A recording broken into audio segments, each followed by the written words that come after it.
Hello everyone, my name is Shivam Singh. I welcome you all on my YouTube channel UPSC feed. आज PIB quick revision का part 2 है।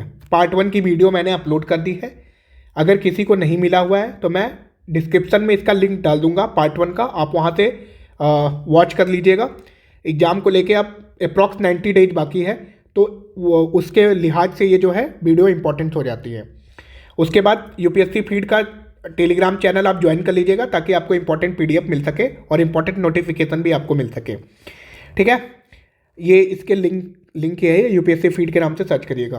पहला important जो topics है आज के बारे में जो डिस्कस करते हैं, that is Ujala 10 years of energy efficient lighting. ये गवर्नमेंट के द्वारा एक इनिशिएटिव लिया गया था, अफोर्डेबल एलईडी, है ना। तो वो उजाला स्टैंड फॉर उन्नत ज्योति फॉर अफोर्डेबल एलईडी। तो इसका बेसिक एम्स यही था कि हम एनर्जी एफिशिएंट एलईडी बल्ब को प्रोवाइड करेंगे अक्रॉस द कंट्री।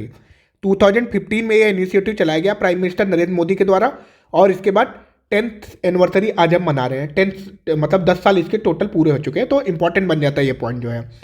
उसके बाद 36 करोड़ एलईडी अब तक डिस्ट्रीब्यूटेड किए जा चुके हैं across the country.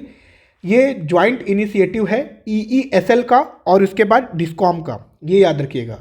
Joint initiative है ईईएसएल और डिस्कॉम। आगे मैं बताऊंगा कि ईईएसएल जो एनर्जी एफिशिएंट सर्विसेज लिमिटेड है उसके बारे में आगे हम कुछ सेकंड बाद बात करेंगे। उसके बाद ये दोनों अंडर मिनिस्ट्री ऑफ पावर के अंडर में जो है काम करते हैं। ठीक है, उसके बाद ये ओवरऑल इनिशिएटिव होता है मिनिस्ट्री ऑफ पावर, पर इंप्लीमेंटिंग एजेंसी ईईएसएल और डिस्कॉम्स है। अच्छा, इंडिया के पास वैसे भी हाईएस्ट पॉपुलेशन है, तो जो हम यहाँ पे काम करेंगे ऑलरेडी हाईएस्ट बन ही जाएगा। तो ये वर्ल्ड का largest zero subsidy domestic lightning programme है, ये भी याद रख लेना। वर्ल्ड का largest zero subsidy domestic lightning programme. ये इंडिया के कमिटमेंट को शो करता है एनर्जी कंजम्पशन का। भाई एनर्जी रिड्यूस करेंगे, एनर्जी कंजम्पशन। उसके बाद इन्वायरमेंटल अवेयरनेस को हमें इन्हांस करनी है और फॉस्टरिंग करने हैं हमें इकोनॉमिक एफिशिएंसी को। और याद करिएगा कि UNFCCC के अंदर जो पेरिस एग्रीमेंट 2015 में जो इंडिया जो साइन किया हुआ था, उसके अंदर हमको नेशनल डिटरमाइंड कंट्रीब्यूशन करके एक टारगेट है। उसमें हमको क्या करना पड़ता है कि पर्टिकुलर हमें कितना कार्बन एमिशन हमने रिड्यूस किया, उस कार्बन एमिशन के पर्टिकुलर पॉइंट्स को जाके सबमिट करना होता था एनडीसी में। तो हमने क्या हुआ है, एनडीसी के अंदर जो है ये पर्टिकुलर पॉइंट जो है हमने सबमिट करा हुआ है कि हम इतने कार्बन एमिशन को, जैसे 2070 तक हमारा टारगेट है कि हम 0 कार्बन एमिशन करेंगे। तो अगर हमें उसको कैसे पूरा करना पड़ेगा, तो कहीं ना कहीं हमें ये छोटे छोटे स्टेप लेने पड़ेंगे ताकि हमारे कार्बन को एमिशन को रिड्यूस किया जा सके। तो उसमें उजाला एक कंट्रीब्यूशन होगा कार्बन एमिशन को रिड्यूस करने में। ठीक है, तो ये 10 ईयर्स ऑफ उजाला, जैसे वहाँ से मैं लिंक कर रहा हूँ इन चीज़ों को। आप भी थोड़ा मतलब जब भी आप ये इनिशिएटिव लिखिएगा मेंस के आंसर में, तो आप उजाला को जरूर वहाँ पे कोट करिएगा। अभी 10 ईयर्स ऑफ उजाला हो गया है। उसके बाद जो है एक चीज़ और इंटरेस्टिंग पॉइंट है जो मेरे को लगा और जो एग्जाम के पर्सपेक्टिव से भी इंपॉर्टेंट हो सकता है, कि जो 7 वाट की एलईडी बल्ब आती है वो same amount of LED light जो प्रोड्यूस करेगी, जो कि 14 वाट का CFL और 16 वाट का ISL। ये याद रखिएगा, CFL मतलब कॉम्पैक्ट फ्लोरोसेंट लैम्प और ICL मतलब इनकैंडिसेंट लैम्प, है ना, जो 60 वाट करेगा और 14 वाट करेगा। वो सेम अमाउंट ऑफ लाइट जो प्रोड्यूस करेगी, जो कि 7 वाट का एलईडी प्रोवाइड करेगा। और 14 वाट के CFL में 50% एनर्जी सेव हो रही है और 60 वाट के ICL से 90% जो है एनर्जी हमारी सेव हो रही है, ये याद रखिएगा। फिर आगे चलते हैं, एक और इम्पॉर्टेंट प्रोग्राम था, that is street lightning national programme. ये क्या इंट्रोड्यूस किया गया, ये अलॉन्ग साइड मतलब उजाला के साथ ही ये भी इंट्रोड्यूस किया गया। ये स्कीम का पार्ट है और गवर्नमेंट का कमिटमेंट है कि हमको इन्वायरमेंट प्रोटेक्ट और सस्टेनेबल डेवलपमेंट को बनाए रखने के लिए इन्होंने स्ट्रीट लाइटिंग का मतलब ये होता है कि जैसे मान लो ये स्ट्रीट पे लाइट है ना, जो पार्किंग लाइट है, स्ट्रीट लाइट है। ये पहली बात तो ये कन्वेंशनल एनर्जी के यूज करके ये चल रही है ना। जो इनके अंदर जो कार्बन फुटप्रिंट है ये सबसे ज़्यादा हो रहा है। ठीक है, जो कन्वेंशनल एनर्जी से जो चल रही है, तो कार्बन का हमारा फुटप्रिंट ज़्यादा हो रहा है। तो इसको रिड्यूस करने के लिए, इसके जो बल्ब को रिड्यूस करने के, इसके बल्ब को रिप्लेस करने के लिए हमने एलईडी का यूज कर दिया। सॉरी फॉर द वर्ड, हमने इसके बल्ब को हमने एलईडी से रिप्लेस कर दिया। तो अब क्या होगा कि हमारा जो कार्बन फुटप्रिंट होगा वो हमारा रिड्यूस हो जाएगा। पर ये किसके अंदर हम कर रहे हैं, ये कर रहे हैं स्ट्रीट लाइटिंग नेशनल प्रोग्राम। ये किसके साथ इंट्रोड्यूस किया गया, अलॉन्ग विथ उजाला के साथ ये इंट्रोड्यूस किया गया। अब उसके बाद हम पहले मैंने आपसे बात करी की थी व्हाट इज EESL, ये क्या है भाई। देखो EESL जो है एक इम्प्लीमेंटिंग एजेंसी है। जो पहले याद करिए उजाला को इम्प्लीमेंट कौन कर रहा था, EESL, और कौन कौन कर रहा था, उसके साथ था डिस्कॉम। तो EESL क्या थी, implementing agency for the programme street lightning national programme को इम्प्लीमेंट करने का यही है एक बॉडी। और ये कोलैबोरेट करेगी अर्बन लोकल बॉडी, म्यूनिसिपल से, ग्राम पंचायत से, दोनों सेंट्रल और स्टेट गवर्नमेंट से, ताकि इनसे कोलैबोरेट करके ताकि हम जो है ये जो स्ट्रीट लाइट को एफिशिएंटली लगाया जा सके। ठीक है, उसके बाद आगे बढ़ते इनके मेंटेनेंस को। जैसे मान लो ये पर्टिकुलर लाइट अभी खराब हो गई, तो इसको मेंटेनेंस करने के लिए कौन वो करेगा, इंश्योर करेगा, उसके मेंटेनेंस को इंश्योर करेगा EESL। ये याद रखिएगा, EESL जो है इनके LED के स्ट्रीट लाइट की जो LED है उनको, उनके मेंटेनेंस को इंश्योर करेगा EESL। ठीक है, ये याद रखिएगा। देखो 1.3 करोड़ अभी तक इंस्टॉल हो चुका है, 9000 मिलियन इलेक्ट्रिसिटी एनुअली हम इसको एनर्जी हम इतना सेव कर रहे हैं। 1500 मेगावाट जो है पीक डिमांड की हमारी रिड्यूस हुई है। ठीक है, 6.2 मिलियन टन एनुअली हम जो है कार्बन एमिशन को रिड्यूस कर रहे हैं।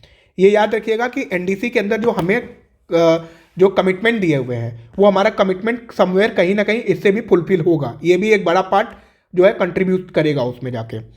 EESL के बारे में पढ़ लेते हैं, इस पर्टिकुलर उसके बारे में, अथॉरिटी के बारे में। तो EESL को इस्टेब्लिश किया गया बाई कंपनी एक्ट ऑफ 1956, ये याद रखिएगा। ठीक है, बाई कंपनी एक्ट ऑफ 1956 के अंडर इसको इस्टेब्लिश किया गया। बट EESL ओनली अपने आप में एक बॉडी नहीं है, ये ज्वाइंट वेंचर है 4 PSU का। पहला national thermal power corporation NTPC, power finance corporation limited का, रूरल इलेक्ट्रिफिकेशन कॉरपोरेशन और power grid corporation of India limited. ये 4 बॉडी का मर्जर है, उसके बाद EESL फॉर्म होता है। और किसके अंडर में काम करेगी, ये याद रखिएगा, मिनिस्ट्री ऑफ पावर के अंडर में काम करेगी। ठीक है, ये इंपॉर्टेंट है। उसके बाद EESL को वही क्रिएट किया गया, क्यों भैया क्रिएट किया गया, ताकि मार्केट एक्सेस हो सके एनर्जी एफिशिएंट टेक्नोलॉजी का। भाई एनर्जी एफिशिएंट टेक्नोलॉजी जैसे लाइक उजाला जो हमने प्रोग्राम चलाया था, उन्नत ज्योति फॉर अफोर्डेबल जो लाइट का, LED का। तो LED को मार्केट एक्सेस, मार्केट प्रदान करने के लिए EESL को फॉर्म किया गया। पर्टिकुलरली कहाँ पे, public facility like municipality, building, agriculture, industry, इन सारे जगहों पे पहुंचाने के लिए EESL को क्रिएट कराया गया, ताकि एक बॉडी बनाई जाए और इन बॉडी के थ्रू जो मार्केट एक्सेस किया जा सके, किसको, एनर्जी एफिशिएंट टेक्नोलॉजी को। आज LED बना रहे हैं, कल और एनर्जी एफिशिएंट टेक्नोलॉजी अगर कोई बनाना होगा तो उसके इसी बॉडी के थ्रू हम जो है उस पर्टिकुलर लाइट का जो है हम मार्केट को एक्सेस करा पाएंगे, मार्केट में एक्सेस कर पाएंगे। और ये आएगा मिनिस्ट्री ऑफ पावर। ठीक है, ये याद रखिएगा।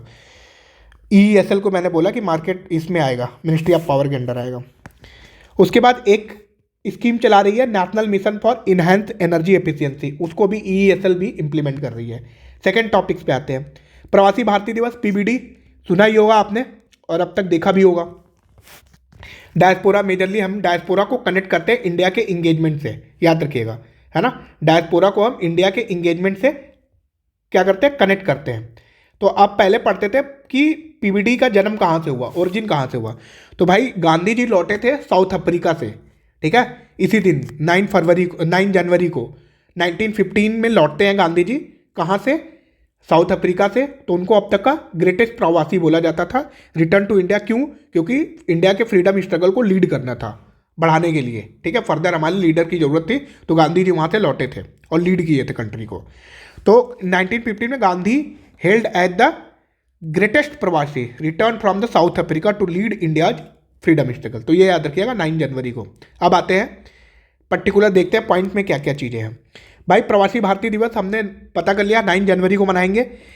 याद रखिएगा it is celebrated once in a 2 year, है ना, बाई एनियल इवेंट है ये। 9 जनवरी को मनाया गया और पहली बार इस्टेब्लिश हुआ 2003। गवर्नमेंट कौन थी, अटल बिहारी वाजपेयी साहब के। तो क्या करना है, रिकॉग्नाइज और इंगेज विद किसके साथ, ओवरसीज इंडियन कम्युनिटी जो कि अब्रॉड में रहते हैं। ठीक है, उनके साथ हमें कनेक्ट करना है, इंगेज करना है। क्यों करना है, क्योंकि इंडियाज के डेवलपमेंट में वो पार्टिसिपेट कर सके।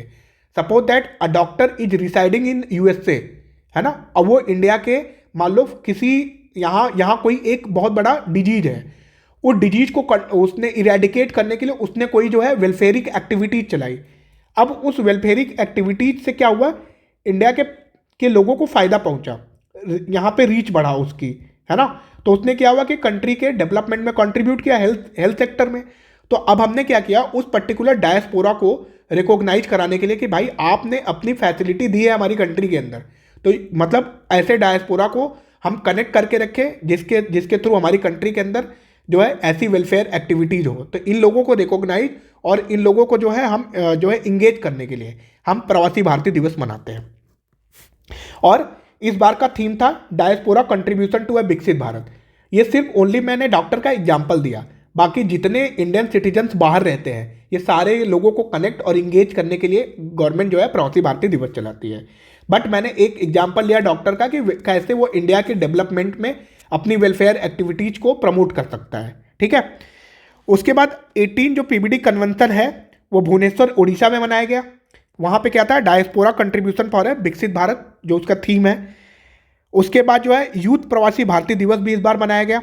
तो तीनों जो ministry, external affair ministry, youth affair and sports ministry और चीफ मिनिस्टर ऑफ उड़ीसा, इन तीनों लोगों ने मिलकर यूथ प्रवासी भारतीय दिवस मनाया गया।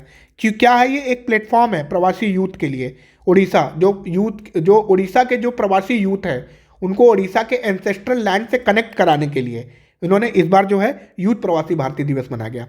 अच्छा, प्रवासी भारतीय दिवस किसका फ्लैगशिप इवेंट है, किस मिनिस्ट्री का, ये आपके कमेंट भी करके बताना है, लेकिन मैं बता दे रहा हूँ आपको क्योंकि ये टॉपिक्स जो अभी न्यूज में है। तो ये है एक्सटर्नल अफेयर्स मिनिस्ट्री, है ना। मिनिस्ट्री ऑफ एक्सटर्नल अफेयर्स का ये जो है फ्लैगशिप इवेंट है, क्या, प्रवासी भारतीय दिवस, ठीक है। एक हमने पोर्टल भी बनाया है, ऑफिशियल वेबसाइट भी लॉन्च किया नवंबर 12 2024 को, mark the commencement of the online registration for the 2025 जो है कन्वेंशन को, जो भी हमने इस बार कन्वेंशन कराया, इस बार हमने ऑनलाइन एंट्री सबमिट कराई है लोगों की, ठीक है, ताकि हम क्या कर सके और प्रोसेस को ईज कर सके, ठीक है, एडमिनिस्ट्रेशन और आराम से हैंडल हो सके, ठीक है। तो इसलिए हमने पोर्टल बना दिया। 17 प्रवासी भारतीय दिवस कहाँ मनाया गया, इंदौर मध्य प्रदेश में। थीम क्या था, diaspora reliable partner for India progress in Amrit Kaal, ये भी याद रखिएगा, ठीक है। ये गांधी जी वाला बता दिया था। उसके बाद प्राइमरी ऑब्जेक्टिव क्या है प्रवासी भारतीय दिवस का, कि भाई हम इंडिया के डायस्पोरा को इंडिया के डेवलपमेंट में कंट्रीब्यूट कराने के लिए हम कमेमोरेट करेंगे क्या, प्रवासी भारतीय दिवस। हम जो एक better understanding of the India abroad के बेटर अंडरस्टैंडिंग को क्रिएट करेंगे, इंडिया के कॉजेज को सपोर्ट करने के लिए and work for the welfare of the local community world wide, वही डॉक्टर वाला एग्जाम्पल याद रखिएगा। एक प्लेटफॉर्म प्रोवाइड करेंगे ओवरसीज जो इंडियन को एक प्लेटफॉर्म प्रोवाइड करेंगे ताकि वो गवर्नमेंट से इंगेज कर सके और वो जो लोग हैं अपने एंसेस्ट्रल लैंड से कनेक्ट हो सके। तो उनके लिए हम क्या करेंगे, एक प्लेटफॉर्म प्रोवाइड करेंगे, किसके थ्रू, प्रवासी भारतीय दिवस के थ्रू, ठीक है। जैसे उड़ीसा, जैसे कोई यूएस का सिटीजन उड़ीसा में रहता है, पर हम क्या करेंगे, उसको एंसेस्ट्रल लैंड से कनेक्ट कराने के लिए कौन सा प्लेटफॉर्म अभी प्रोवाइड कर रहे हैं, प्रवासी भारतीय दिवस। उसके लिए उन लोग ने, उड़ीसा के लोग ने क्या बनाया, यूथ प्रवासी भारतीय दिवस बनाया उन्होंने, ठीक है, ताकि उड़ीसा का यूथ जो है अपने एंसेस्ट्रल लैंड से कनेक्ट हो सके। ताकि कनेक्ट होंगे तो क्या करेंगे, उनकी वेलफेयर एक्टिविटीज़ में और पार्टिसिपेट करेंगे, ताकि मान लो जैसे अभी डिजास्टर आ रहा है बहुत ज़्यादा उड़ीसा के अंदर, डिजास्टर प्रोन एरिया भी है, तो हो सकता है कोई ऐसी वेलफेयर टेक्नोलॉजी लेके आए, ऐसा डेवलपमेंट कॉज को वो प्रमोट करे ताकि वहाँ के लोगों की लाइफ को और स्ट्रेंथन किया जा सके, वहाँ के लोगों के और ईज ऑफ लिविंग को प्रमोट किया जा सके, है ना, क्योंकि वो साइक्लोन प्रोन एरिया है। आगे चलते हैं यहाँ टॉपिक्स में। Animal welfare of board of India, ये इंपॉर्टेंट टॉपिक्स है। इन्होंने क्या हुआ, नालसार यूनिवर्सिटी से एक MOU साइन किया हुआ है, ठीक है। क्यों, क्या है उस MOU में, ताकि हम रिस्पॉन्सिबल एनिमल केयर को अक्रॉस इंडिया प्रमोट कर सकें, ये याद रखिएगा। यही है इसमें टॉपिक का थीम कि रिस्पॉन्सिबल एनिमल केयर को अक्रॉस इंडिया प्रमोट कर सके। उसके लिए नालसार यूनिवर्सिटी से animal welfare board of India ने MOU साइन किया हुआ है, ठीक। तो अब हम यहाँ पे animal welfare board of India, ये एक इंपॉर्टेंट बॉडी है अंडर UPSC, इस पर हम PYQ भी देखेंगे, ठीक है, कि PYQ में एक्चुअल में क्या पूछा गया। तो अभी उन्होंने वही है कि अच्छा एक चीज़ और है, ये लीगल ट्रेनिंग भी देंगे सिविल सोसाइटी मेंबर को who support district society for the prevention of cruelty to the animal. जैसे जो animal welfare board of India इसका मेन इंपॉर्टेंट जो कॉज है वो कॉज है पीसीए। पीसीए का मतलब प्रिवेंशन ऑफ क्रुएल्टी, मतलब कोई भी एनिमल हो उसके साथ जो क्रुएल्टी हो रही हो उसको प्रिवेंट किया जा सके, तो उसी के लिए ये बॉडी बनाई गई, फॉर्म करी गई। तो ये क्या करेगी बॉडी, अब सिविल सोसाइटी के मेंबर्स को ट्रेनिंग देगी, प्रोफेशनल ट्रेनिंग देगी कि उनको प्रिवेंशन ऑफ क्रुएल्टी एनिमल को कैसे रोका जाए, ठीक है, उनके साथ क्रुएल्टी होने से, और उनके एफर्ट टू असिस्ट एनिमल को असिस्ट करने के लिए उनके एफर्ट को रिकॉग्नाइज किया जाए, ठीक है। तो ये 53rd जो है जनरल मीटिंग थी, ये भी याद रखिएगा। अच्छा, अब देखिए AWBI animal welfare board of India को under section 4 of the prevention of the cruelty animal act 1960, ये याद रखिएगा, बहुत इंपॉर्टेंट है ये। फिर सेक्शन 4 ऑफ द PCA, ऐसे याद रखिएगा, सेक्शन 4 ऑफ PCA एक्ट पास किया गया। भाई स्टैट्यूटरी बॉडी है तो किसी न किसी एक्ट से पास हुई होगी इन द पार्लियामेंट में, तो पार्लियामेंट ने वो एक्ट बनाया था prevention of cruelty animal act 1960, उसके थ्रू स्टैट्यूटरी बॉडी बनाई गई, क्या नाम था, AWBI, याद रखिएगा, animal welfare board of India. क्या, क्यों, किस लिए, promotion of the animal welfare generally for the purpose of protecting animal from being subjected to unnecessary pain और सफरिंग इन पर्टिकुलर, ठीक है। और देखते हैं जो ये प्रिवेंशन ऑफ क्रुएल्टी एक्ट 1960, इसका एम क्या है, टू प्रिवेंट क्रुएल्टी, वही मैंने बताया कि एनिमल को क्रुएल्टी से बचाने के लिए across the country, protecting both domestic and wild animal, है ना, ये दोनों वाइल्ड एनिमल और बोथ डोमेस्टिक, ये याद रखिएगा, ये इंपॉर्टेंट है, protecting both domestic and wild animal, and this include safeguarding animals from mistreatment by their owner during transportation, experimentation and performance, कि भाई एनिमल को हम सेफ गार्ड करेंगे अगर उनका ओनर मिसट्रीट कर रहा हो ट्रांसपोर्टेशन के दौरान, कोई एक्सपेरिमेंट कर रहा हो या कोई परफॉर्मेंस उनसे ले रहा हो, उनके दौरान अगर एनिमल को मिसट्रीट किया जा सके, मिसट्रीटमेंट कर दिया जा रहा हो, दोनों डोमेस्टिक और वाइल्ड एनिमल, ठीक है, तो वो किसके अंदर जो है ये आ जाएगा, पीसीए के अंदर आएगा, ठीक है, prevention of cruelty to animal, फिर उनको सजा दी जाएगी, ये भी याद रखिएगा। Animal welfare board of India यही है, मिनिस्ट्री ऑफ इन्वायरमेंट इनके अंदर आएगी, टोटल 28 मेंबर होंगे, और इसके अंदर जो 3 मेंबर होगा, सॉरी, इनका जो ऑफिस टेन्योर होगा वो 3 साल होगा, और बल्लभगढ़ हरियाणा में इनका हेडक्वार्टर होगा। तो एक और बॉडी है जिसका इसमें करनाल में जो है, करनाल या हरियाणा में उसका जो है हेडक्वार्टर है, that is national development of dairy board, है ना, national development of the dairy board, ये भी जो है क्या नाम से कि इनका भी जो है हेडक्वार्टर्स है करनाल या हरियाणा के अंदर, और यहीं पे पहली बार डॉली बनाई गई थी जो शिप को क्लोन करके, है ना, डॉली नाम था उसका।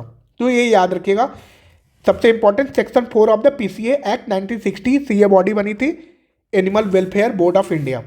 आइए क्वेश्चन करते हैं। पहला क्वेश्चन है कि animal welfare board of India under the environment protection act of 1960, नहीं भाई, ये बना था सेक्शन 4 ऑफ PCA एक्ट 1960 के अंदर बना था, ये याद रखना।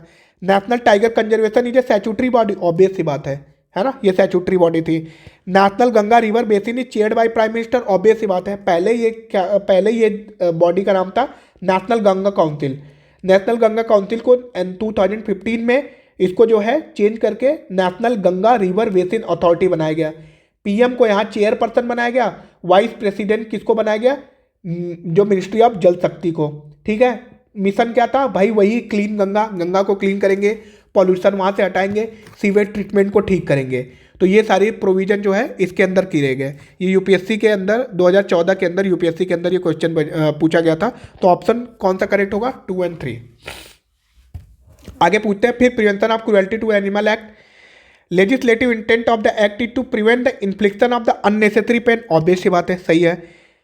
इस्टेब्लिश 1962, सही बात है। सेक्शन 4 वही बताया कि 16 में तो एक्ट आया, बट 62 में जो है ये बॉडी इस्टेब्लिश करी गई, ये याद रखिएगा।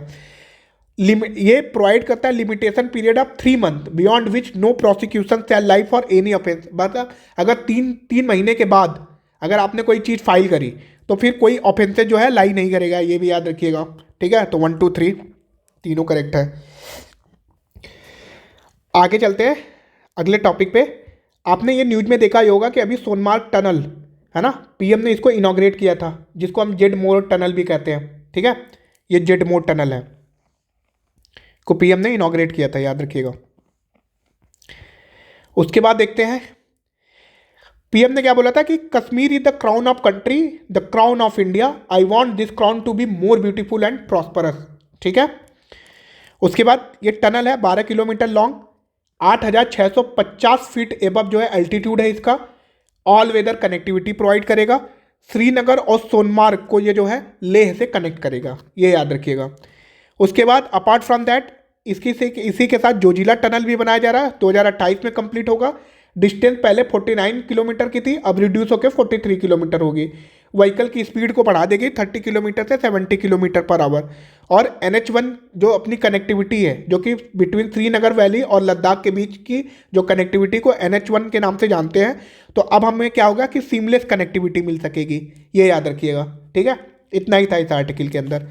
उसके बाद उत्कर्ष को लॉन्च किया गया। उत्कर्ष इज ए मल्टीपर्पज वेसल, याद रखिएगा, मल्टीपर्पज वेसल है ये।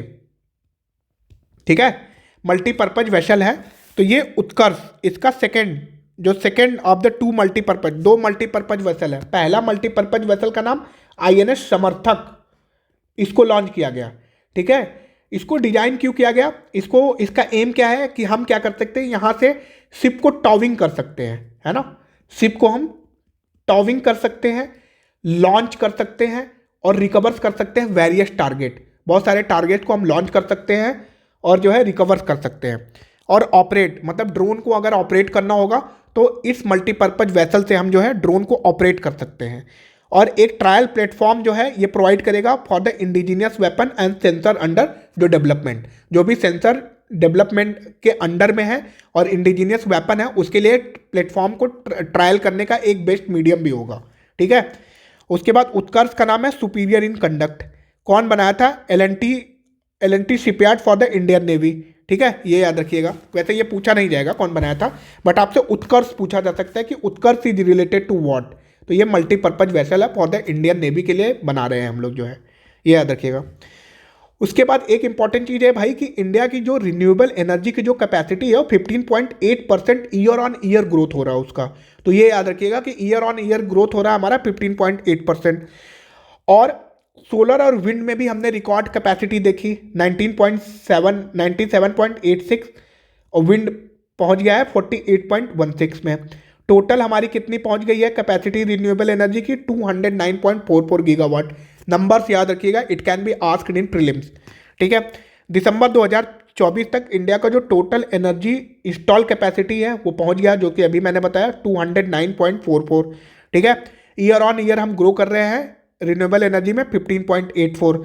सोलर में देखते हैं कितना ग्रो हो रहा है जो हमारा। भाई सोलर के अंदर जो है देखो, सोलर जो है पहली बात 24.54 गीगावाट अभी इस साल हमारा इंक्रीज हुआ, 33.47% हमारा राइज हुआ है। किसके अंदर, सोलर के अंदर। विंड के अंदर देख रहे हैं हम 7.64 हमारा राइज हुआ है फ्रॉम 2023। ये हमें याद रखना है। ठीक है, आगे बढ़ते हैं। पीयूष गोयल साहब ने नेशनल टर्मरिक बोर्ड लॉन्च किया, ये याद रखिएगा। पीयूष साहब ने नेशनल टर्मरिक बोर्ड लॉन्च किया हमारा। ठीक, ये इंपॉर्टेंट है। तो नेशनल टर्मरिक बोर्ड को कहाँ इस्टेब्लिश किया गया, निजामाबाद, ये याद रखिएगा। उसके बाद पीयूष साहब ने क्या बोला कि इमेंस पोटेंशियल है अगर प्रोडक्टिविटी को इंक्रीज किया जाए टर्मरिक किसके अंदर, आंध्र प्रदेश एंड तेलंगाना के अंदर। तो हमने जो नेशनल टर्मरिक बोर्ड बनाया, कहाँ पे बनाया, न्यू दिल्ली के अंदर। टर्मरिक को हम गोल्डन स्पाइस के भी नाम से जानते हैं, ये याद रखिएगा। ठीक है, ये इंपॉर्टेंट है। टर्मरिक को हम जो है गोल्डन स्पाइस के भी नाम से जानते हैं। इंडिया रिस्पॉन्सिबल था over 70% of the global turmeric production, याद रखिएगा। इंडिया रिस्पॉन्सिबल है 70% of the global turmeric production. और 30 वेराइटीज है हमारी टर्मरिक जो प्रोड्यूस हो रही है हमारी कंट्री के अंदर। ठीक है, टॉप 2 टर्मरिक स्टेट जो है, ग्रोइंग स्टेट कौन सा है, महाराष्ट्र एंड तेलंगाना। ठीक है, और ये स्टेट ऑफ मेघालय जो है, जो कि फेमस है लैकाडोंग टर्मरिक। तो लैकाडोंग टर्मरिक कहाँ पे है, मेघालय के अंदर, याद रखिएगा, है ना। टर्मरिक के अंदर याद रखना एक जो केमिकल है उसका नाम है करक्यूमिन। ठीक है, ये करक्यूमिन है जो कि main constituent of the chemical किसका है, टर्मरिक का। उसके बाद जो नेशनल टर्मरिक बोर्ड है will focus on the overall development and growth of the turmeric sector. तो टर्मरिक सेक्टर के ओवरऑल ग्रोथ एंड डेवलपमेंट पे फोकस रखेगा कौन, नेशनल टर्मरिक बोर्ड। ठीक है, और इस नेशनल टर्मरिक बोर्ड में स्टेट को रिप्रेजेंट किया जाएगा रोटेशन बाय रोटेशन, मतलब आज अगर आंध्र प्रदेश कर रहा है तो अगले रोटेशन किसका होगा, तेलंगाना का होगा। ठीक है। इंडिया, याद रखना इंडिया तीनों है, प्रोड्यूसर, कंज्यूमर और एक्सपोर्टर लार्जेस्ट। किसका, टर्मरिक का। टर्मरिक का इंडिया प्रोड्यूसर भी है लार्जेस्ट, कंज्यूमर भी है और एक्सपोर्टर भी है। इंडिया के पास 62% शेयर है वर्ल्ड ट्रेड का। किसके में, टर्मरिक के अंदर। टर्मरिक के अंदर कौन सा केमिकल पाया जाता है कॉन्स्टिट्यूएंट, करक्यूमिन, याद रखिएगा। 2023-24 के अंदर 1.62 lakh ton of the turmeric and turmeric product, इतना का हमने क्या हुआ, यूएस को हमने एक्सपोर्ट किया, ये याद रखिएगा। ठीक है, यूएस को हमने एक्सपोर्ट किया। अच्छा भाई, सबसे इंपॉर्टेंट टॉपिक है कि आईएमडी को 150 ईयर पूरा हो गया, तो it can be very important for the UPSC prelims. यहाँ से पॉसिबल क्वेश्चन बन सकते हैं, ये याद रखिएगा। हम 150 अपना मना रहे सेलिब्रेट। ये किसके अंदर आता है, आईएमडी, याद रखिएगा मिनिस्ट्री ऑफ अर्थ साइंस के अंदर आएगा। ठीक है, 150 year of the dedicated service nation को 150 ईयर इन्होंने दे दिया हुआ है। उसके बाद वही बना रहे 150 फाउंडेशन हम बना रहे। अच्छा, जब पीएम इस फाउंडेशन डे को मतलब वो इनॉग्रेट कर रहे थे, उसी के अंदर हमने मिशन मौसम को लॉन्च किया। याद रखना इंपॉर्टेंट है ये। मिशन मौसम क्या है, एक इनिशिएटिव है एम्ड ऑफ द इंडिया को वेदर रेडी और climate support nation through advance weather surveillance technology, high resolution atmospheric observation, next generation radar and satellite and high performance computing system. देखो, मिशन मौसम एक initiative है, वो India के क्या करना है कि हमें अपने प्रेडिक्शन कैपेबिलिटी, जो भी वेदर को प्रेडिक्ट करने की जो कैपेबिलिटी को स्ट्रेंथन करना है। पर वो स्ट्रेंथन हम कैसे करेंगे, हम टेक्नोलॉजी, सर्विलांस टेक्नोलॉजी को बढ़ाएंगे, high resolution of atmospheric observation के इमेजेस, मतलब जो इमेजेस अभी हम रिसीव कर रहे हैं वो उसकी रिजोल्यूशन कैपेसिटी उतनी सही नहीं है, तो हम क्या करेंगे, रिजोल्यूशन की कैपेसिटीज को बढ़ाएंगे। ठीक है, ये आपको याद रखना पड़ेगा। उसके बाद नेक्स्ट जनरेशन रडार और सैटेलाइट को हम इंट्रोड्यूस करेंगे, हाई परफॉर्मेंस कंप्यूटिंग सिस्टम को हम इंट्रोड्यूस करेंगे, ताकि मिशन मौसम के अंदर जो है हम अपनी प्रेडिक्शन कैपेबिलिटी को और बढ़ा सके। ठीक, इसी के साथ एक पोस्टेज स्टैम्प एंड क्वाइन भी लॉन्च किया गया, कमोमेरेट किया गया। आईएमडी के विजन 2047 का डॉक्यूमेंट भी लॉन्च किया गया। इसमें बताया गया कि हम कैसे क्लाइमेट चेंज को अडॉप्ट करेंगे और कैसे क्लाइमेट रेजिलियंस बन सकते हैं और स्ट्रेंथन कैसे कर सकते हैं अपनी क्लाइमेट स्मार्ट टेक्नोलॉजी को। ये 3-4 चीज़ें हैं। क्लाइमेट स्मार्ट टेक्नोलॉजी को कैसे स्ट्रेंथन करेंगे, ये याद रखना है। क्लाइमेट रेजिलियंट कैसे बनेंगे, ये याद रखना है। और क्लाइमेट जो चेंज हो रहा है इसको अडॉप्ट कैसे करेंगे, ये सारा का सारा जो विजन है ये आईएमडी के विजन 2047 में बात करेंगे। मतलब वहाँ पर पूरा उन्होंने खाका एक तरीके से खींच दिया हुआ है। आईएमडी कब इस्टेब्लिश हुई, 1875 में इस्टेब्लिश हुई। अच्छा, आईएमडी एक पहला ऑर्गेनाइजेशन है इंडिया में जिसने have a message switching computer for the supporting it's global data exchange, ये भी याद रखना। उसके बाद जो है India was the first developing country है पूरे वर्ल्ड में जिसके पास अपनी जियो स्टेशनरी सैटेलाइट है, दैट इज इनसैट। क्या कर रही है, कॉन्टिन्यूस वेदर मॉनिटरिंग करती है और part of the globe and particularly for the cyclone warning.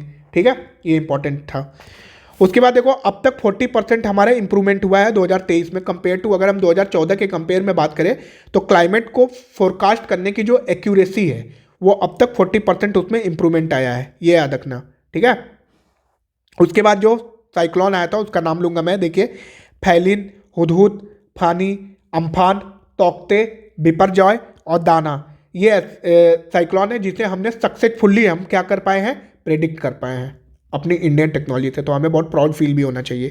ठीक है, उसके बाद टेक्नोलॉजिकल एडवांसमेंट जो हम कर रहे हैं वो high resolution rapid refresh model, electric weather research and forecasting system को लाने की बात कर रहे हैं, और एक मौसम ग्राम, ये याद रखिएगा। मौसम ग्राम क्या है, ये क्या करेगा, लोकेशन स्पेसिफिक, जैसे मान लो कि यूपी के अंदर मान लो मिर्जापुर विलेज है, इस मिर्जापुर के हमें लोकेशन को जो है फोरकास्ट करना है, सॉरी मिर्जापुर के वेदर को हमें फोरकास्ट करना है। तो एक यूपी स्टेट के अंदर एक पर्टिकुलर जो है कॉन्स्टिट्यूएंसी, मान लो इस पर्टिकुलर कॉन्स्टिट्यूएंसी के हमें वेदर को हमें फोरकास्ट करना है, तो इस टाइप की भी सर्विसेज जो है मौसम ग्राम के अंदर कवर्ड करेगी। ठीक है, उसके बाद इस weather forecast information was release on 15/1/2024 को आईएमडी के 151 फाउंडेशन में जब हम सेलिब्रेट कर रहे थे तो हमने मौसम ग्राम को भी लॉन्च किया था, वाइस प्रेसिडेंट ने लॉन्च किया हुआ था। अब हम district wise rainfall monitoring system, जैसे मान लो मिर्जापुर एक डिस्ट्रिक्ट है तो हम district wise monitoring rainfall system, मतलब कितना रेन आएगी, हैवी रेन होगी कि नॉर्मल रेन होगी, है ना, या मॉडरेट होगी, तो उस रेनफॉल की कैपेबिलिटी को भी हम जो है प्रेडिक्ट करेंगे with help of the IMD। ठीक है। उसके बाद IMD ने रडार को इंट्रोड्यूस किया 1958 में। ठीक है। सर्विसेज क्या है ये इंपॉर्टेंट है, यहाँ से प्रीलिम्स के क्वेश्चन बन सकते हैं, ये आपको जो है याद रखने पड़ेंगे। रेनफॉल की इन्फॉर्मेशन वही है जो अभी, जैसे मान लो डिस्ट्रिक्ट वाइज रेनफॉल को भी इंक्लूड कर दिया इन्होंने। साइक्लोन, ठीक है, ये आपको याद रखने पड़ेंगे। उसके बाद क्लाइमेट सर्विसेज, एविएशन सर्विस, जैसे मान लो कॉम्बैट हेलीकॉप्टर्स है एयरफोर्स के अंदर, उसको भाई फाइट पे जाना है, तो अब मौसम कैसा रहेगा कैसा नहीं होगा, वो सारी एविएशन सर्विस कौन देगा, IMD देगा। ठीक है। जियो स्पेशियल सर्विसेज और aviation in for the public transport के लिए भी यूज किया जाएगा। मानसून का इंफॉर्मेशन देगा, एग्रोमेंट एडवाइजरी सर्विसेज देगा, अर्बन मेट्रोलॉजिकल सर्विस को प्रोवाइड करेगा और climate hazard and vulnerability Atlas को भी प्रोवाइड करेगा। ठीक है। कौटिल्य का जो अर्थशास्त्र था उसने भी साइंटिफिक मेजरमेंट ऑफ रेनफॉल को बताया था। ठीक है। उसके बाद कालिदास का जो एपिक था मेघदूत, जो इन्होंने लिखा था, इन्होंने सेवेंथ सेंचुरी में इन्होंने यहाँ तक मेंशन किया था कि मानसून के ऑनसेट अराइवल को भी मेंशन बताया हुआ था कि सेंट्रल इंडिया में मानसून कब आता है ना, उसके टाइम पाथ को उन्होंने पाथ को ट्रेस करके भी बताया था, किसके अंदर, मेघदूत के अंदर, याद रखिएगा। अच्छा, स्टार्टअप पे देख लेते हैं। स्टार्टअप पे भी एक इंपॉर्टेंट न्यूज़ थी, 9 ईयर हो गए भाई स्टार्टअप इंडिया को। कब मनाया जाता है स्टार्टअप इंडिया?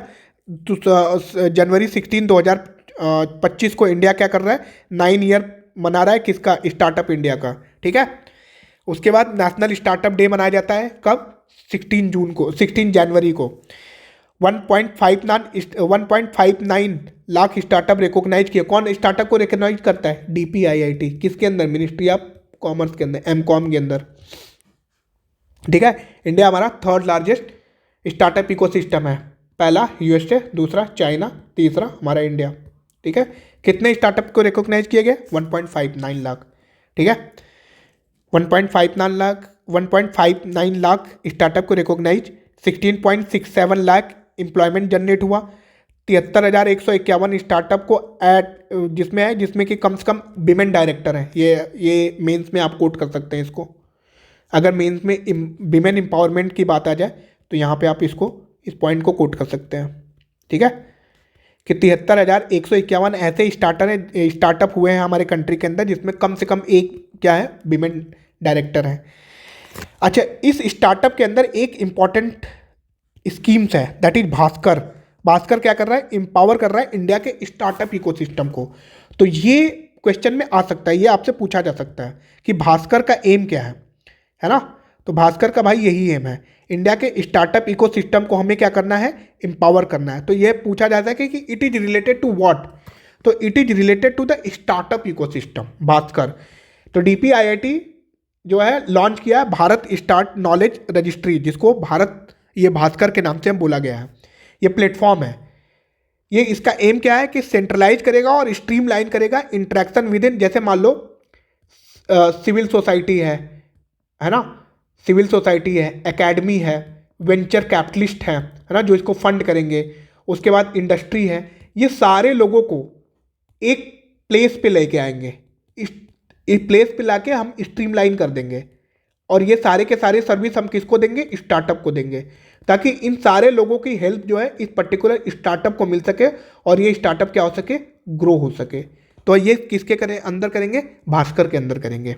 तो ये याद रखिएगा, हम भास्कर के अंदर सीमलेस नेटवर्किंग देंगे, सेंट्रलाइज रिसोर्सेज की बात करेंगे, यूनिक आइडेंटिफिकेशन मतलब पर्सनलाइज भास्कर आईडी देंगे, बनाएंगे सबके लिए, स्टार्टअप के लिए, इनहैंस डिस्कवरेबिलिटी, ग्लोबल हम आउटरीच करेंगे, promote India as a global improvement as a hub, international collaborate करेंगे स्टार्टअप के लिए और एम्पावर करेंगे नॉन मेट्रो रीजन, है ना, जो रिमोट एरियाज के अंदर जो स्टार्टअप्स है उनको हम भी प्रमोट करेंगे और एम्पावर्ड करेंगे। अच्छा, एक हमारा टर्म्स है व्हाट इज यूनिकॉर्न। यूनिकॉर्न किसके बोलते हैं, अगर स्टार्टअप की बात करते हैं तो यूनिकॉर्न की बात कर लेते हैं। भाई प्राइवेट हेल्ड स्टार्टअप कंपनी, ऐसी स्टार्टअप कंपनी जिसका वैल्यू $1 बिलियन हो, ठीक है, उनका नेटवर्थ जो है $1 बिलियन हो, और ये commonly use in the venture capital industry, है ना, वेंचर कैपिटल इंडस्ट्री के अंदर कॉमनली यूज किए जा सकते हैं। तो 2022 के अंदर more than 1000 unicorn around the world जो है रिकॉग्नाइज किए गए, ठीक है। तो यूनिकॉर्न किसको बोलते हैं? $1 बिलियन जिस कंपनी का नेटवर्थ हो, है ना, वो प्राइवेट कंपनी हो, दैट इज कॉल्ड यूनिकॉर्न। उसके बाद वेंचर कैपिटलिस्ट इंडस्ट्री के अंदर जो है ये टर्म्स जो है कॉमनली यूज किया जा सकता है। 2022 के अंदर मोर देन 1000 यूनिकॉर्न जो है अराउंड द वर्ल्ड रिकॉग्नाइज किए गए। अच्छा, स्पेडैक्स मिशन, स्पेडैक्स मतलब स्पेस डॉकिंग एक्सपेरिमेंट। रिसेंटली आप लोगों ने देखा होगा, इंडिया जो है हमारा जो है एलीट क्लब में जो है हम जो है एंटर कर चुके हैं और हम 4th कंट्री हो चुके हैं। इंडिया, रशिया, चाइना और उसके बाद जो है यूएसए, ठीक है, जिसके अंदर हम क्या कर रहे हैं? स्पेस का डॉकिंग एक्सपेरिमेंट। डॉकिंग का मतलब क्या होता है कि हम क्या करते हैं? डॉकिंग का मतलब मैन्यूवर करते हैं। जो 2 फास्ट मूविंग स्पेस क्राफ्ट होते हैं, देखो एक ये स्पेस क्राफ्ट, एक ये स्पेस क्राफ्ट, एक को चेजर बोलेंगे, एक को टारगेट बोलेंगे। इनको क्या करते हैं कि ये बहुत हाई स्पीड से एक दूसरे के एक मतलब जैसे ये चेजर है, ये टारगेट को चेज कर रहा होगा, तो हम क्या करेंगे कि 2 फास्ट मूविंग स्पेस क्राफ्ट को सेम ऑर्बिट में लेके आएंगे और इनको क्लोज लाएंगे और इनको ज्वाइन करा देंगे, ठीक है। इन दोनों को ये ज्वाइन कराना है। ज्वाइन कराने के बाद क्या करेंगे? एक सिंगल यूनिट बनाएंगे। ऐसा हम क्यों कर रहे हैं? क्योंकि हम बात कर रहे हैं इंटरनेशनल स्पेस स्टेशन बनाने की, ठीक है, इंटरनेशनल स्पेस स्टेशन। अब इस इंटरनेशनल स्पेस स्टेशन क्या होगा? ये पूरा का पूरा एक तरीके से फुटबॉल स्टेडियम के बराबर का होगा, याद रखिएगा। तो हम क्या करेंगे कि स्पेस डॉकिंग एक्सपेरिमेंट करा के 2 पर्टिकुलर स्पेस क्राफ्ट को एड ऑन करा के, है ना, इसको अगर हम एड ऑन करा देंगे तो अगर हमको कोई भी सर्विसेज फैसिलिटेट करानी होगी, है ना, तो हम क्या करेंगे? अगर कोई सर्विसेज फैसिलिटेट करानी होगी इस इंटरनेशनल स्पेस स्टेशन में, तो हम क्या करेंगे कि ऐसे छोटे छोटे जो है स्पेस क्राफ्ट को हम भेज सकते हैं, ताकि जो है जो भी फैसिलिटी हमारी आईएसएस के दौरान देनी होगी, आईएसएस में जो भी हमारे एस्ट्रोनॉट बैठे होंगे वो उन सर्विसेज को रिसीव कर सकेंगे। तो हमारा अभी एम क्या है? हमारा एम है कि हम डॉकिंग टेक्नोलॉजी को डेवलप कर सके two small craft in lower earth orbit में, ठीक है। और इसको कौन से स्पेस क्राफ्ट से लेके गया था? कैरियर कौन था? PSLV, ये याद रखिएगा, PSLV इसका कैरियर था और हमने सतीश धवन स्पेस सेंटर से इसको लॉन्च किया था PSLV के थ्रू, PSLV L60, ठीक है, स्पेडैक्स स्पेस क्राफ्ट श्रीहरिकोटा से। हम 4th कंट्री बन चुके हैं और इंडिया जो है एलीट ग्रुप ऑफ नेशन जो कि capable of executing space docking experiment, ठीक है। तो डॉकिंग का मतलब होता है मैन्यूवर करना, मतलब कि 2 स्पेस क्राफ्ट को मैन्यूवर करा सकते हैं, कि मतलब हाई स्पीड पे जा रहे हैं, उनको जो है हम टर्न आउट कर सकते हैं, कंट्रोल कर सकते हैं, रोटेट कर सकते हैं और इसके बाद उनको जो है ज्वाइन करा सकते हैं। तो डॉकिंग का मतलब होता है मैन्यूवर करना। तो इंडिया, रशिया, यूएस और चाइना, ये चारों के पास अभी जो है डॉकिंग की कैपेबिलिटी है। आगे बढ़ते हैं, ठीक है। पीयूष गोयल साहब ने जो है प्रभाव फैक्ट बुक, ये याद रखिएगा, इंपॉर्टेंट है। प्रभाव फैक्ट बुक क्या है भाई? Bharat startup challenge on 9th foundation of the startup India. ये क्या करेंगे कि ये स्कीम क्या करेगी? Act like a transformative tool to mobilise private capital to support startup. देखो, Tier 2 और Tier 3 सिटी के अंदर जो भी स्टार्टअप्स हैं उनको कैपिटल प्रोवाइड करना है ना। तो उस कैपिटल को प्रोवाइड करने के लिए हमने एक प्रभाव फैक्ट बुक बनाया है, ठीक है, ताकि इन स्टार्टअप को एम्पावर कर दिया जाए और इनके बिजनेसेस को स्केल किया जा सके, ताकि ये सिग्निफिकेंटली कंट्रीब्यूट कर सके किसमें? नेशन की इकोनॉमी में, ठीक है। तो इसलिए हमने प्रभाव फैक्ट बुक, तो याद रखिएगा प्रभाव फैक्ट बुक किससे रिलेटेड है? ये रिलेटेड है स्टार्टअप से, ठीक है, इतना ही माइंड में रख लेना। उसके बाद DPIIT ने ही लॉन्च किया, याद रखिएगा, किसने लॉन्च किया? DPIIT ने। किसके अंदर आता है? मिनिस्ट्री ऑफ कॉमर्स के अंदर आता है, ठीक है। DPIIT ने लॉन्च किया, मिनिस्ट्री ऑफ कॉमर्स के अंदर आएगा, ठीक। तो Prabhav capture the achievement of every reason.